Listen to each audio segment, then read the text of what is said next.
क्रांतीसूर्य ज्योतिबांनी काढली मुलींसाठी पहिली शाळा आणि स्त्रियांच्या अंधाराच्या जीवनात फुलवला ज्ञानाचा माळा ज्ञानाचा माळा.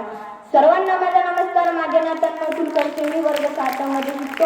आजच्या कार्यक्रमाचे अध्यक्ष प्रमुख पाहुणे आणि आपल्या शाळेचे प्राचार्य यांना वंदन करतो. आज 28 नोव्हेंबर महात्मा ज्योतिबा फुले यांची पुण्यतिथी. मी तुम्हा सर्वांना त्यांच्या सामाजिक कार्याबद्दल 2 गोष्टी सांगणार आहे. मानव सेवा केली म्हणजे सब कुछ कर जाता है. वो एक दिन महात्मा फुले बन जाता है. महात्मा फुले बन जाता है. महिला शिक्षण दलित औद्योगिक गटांच्या हक्कांवर लक्ष केंद्रित करण्यासाठी फुले यांनी सत्यशोधक समाजाची स्थापना केली. त्या माध्यमातून त्यांनी मूर्तिपूजेला विरोध केला व जाती व्यवस्थेचा निषेध केला आणि नाव त्यांच्या